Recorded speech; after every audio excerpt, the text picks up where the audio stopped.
Hello, everyone. My name is Jatinder. Welcome to Khalsa Seva Alliance's three-part series, Health, Wealth, Wisdom. Today, we will be diving into a powerful topic that affects almost every entrepreneur, the behavioral pattern that cause businesses owners to repeat the same mistakes. Joining us today, Mr. Lees, a lifelong entrepreneur who has built and sold multiple companies, developed land in Texas, and learned firsthand what drives long term success and what holds people back.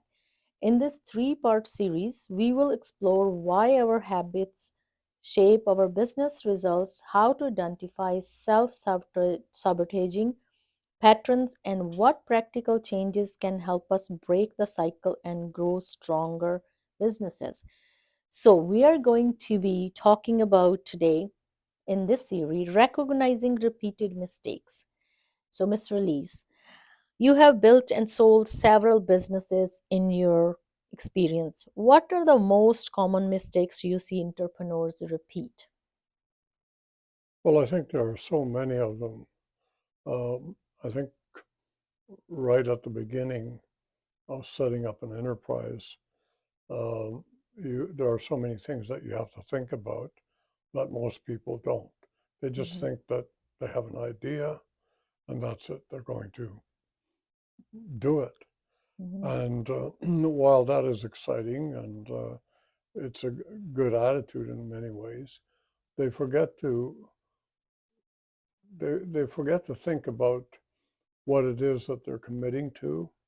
They forget to take a look at the people that they bring into the business, their partners, their investors, and others. And they don't realize the impact their views will have on the business itself. mhm, So that's one of the things. Um, the other thing, of course, is that if you have your own business, it takes a lot of time.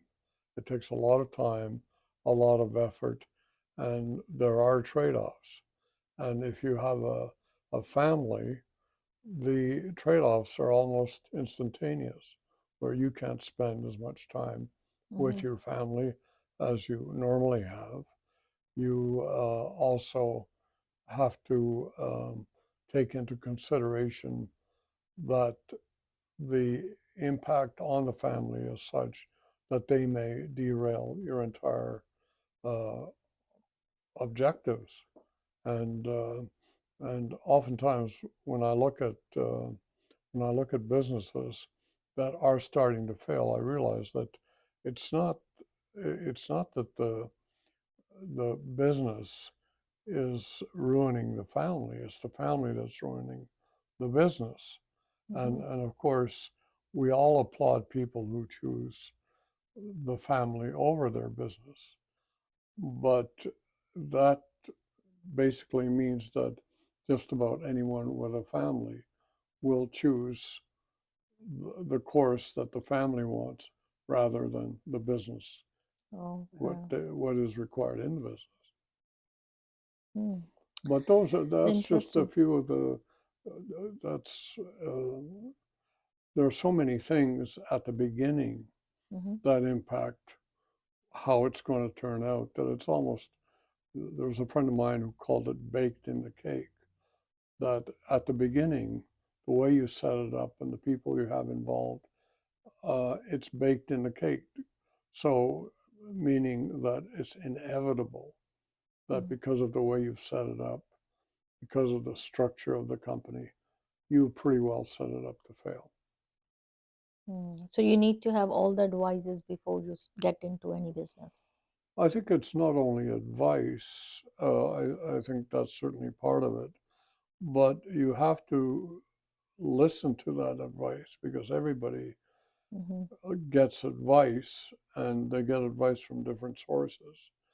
And they you have to realize that who are they going to listen to mhm, when when they're in trouble?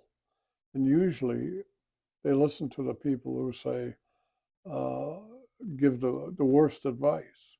That's who they usually listen to. And oftentimes you don't want to even delve into yourself and look at your own personality and say, gee, I'm just not cut out for this, or I don't really have the self-discipline to handle this kind of thing. Hmm. Why do you think business owners fall into the same trap even after years of experience? Well, after years of experience, if you've survived more than 3 years, you've done better than most businessmen have. Mhm. And if you survive that long, it's because, in part, you have started to think that you're infallible and you can do anything that you want because you're so good at what you're doing. Mhm. And then you begin to make mistakes. You overextend yourself. And don't forget that as a businessman, what you're really doing is you're managing leverage. And that means that you're in constant debt. And if somehow that money that you borrowed isn't being used effectively, Mhm. then you're going to get into trouble.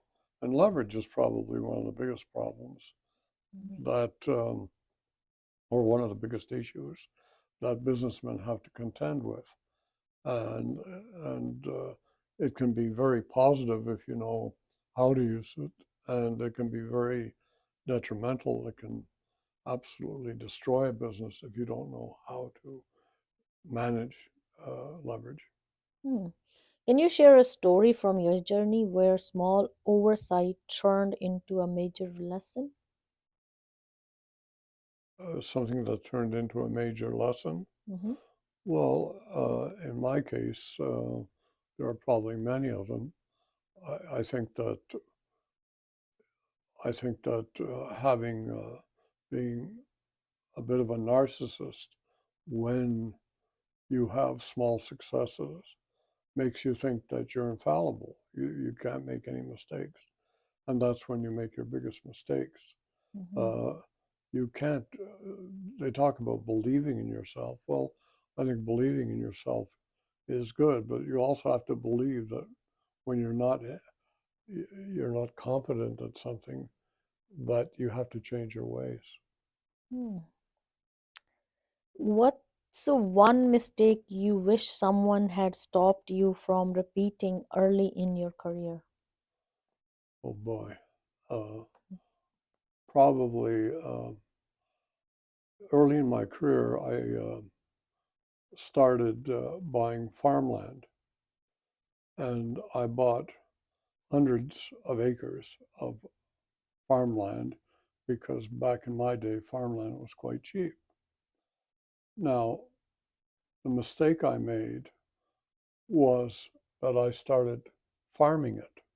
I Mm-hmm. should never have done that. If I had done nothing, Mm-hmm. I would have been better off because the price of acreage just kept going higher and higher and higher.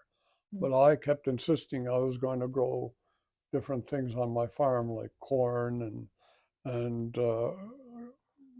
just different products like mustard. And one good rain can wipe out Mm-hmm. your entire crop. Whereas if I just sat there and done absolutely nothing, uh, the value of my land was going up in multiples.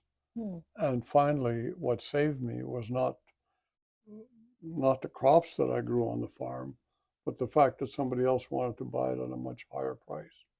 So appreciation was better than working on it. Oh, absolutely, absolutely. And farm work is very hard. You may enjoy it for whatever reasons, Mm-hmm. but the fact is that farmland is also real estate. And if you get something on a downswing in the economy, then the best thing to do is to sell it on an upswing and not become a farmer. Hmm.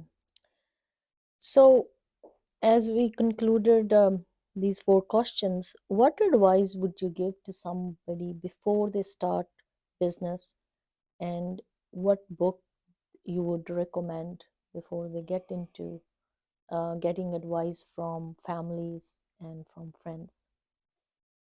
Well, I think that in terms of books, I read biographies of very wealthy individuals like Howard Hughes, and to me, it was an education on how they handled money.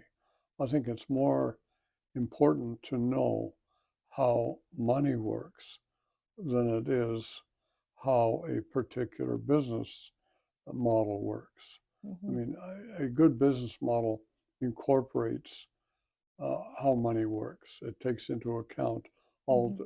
the different fluctuations Mm-hmm. that impact it.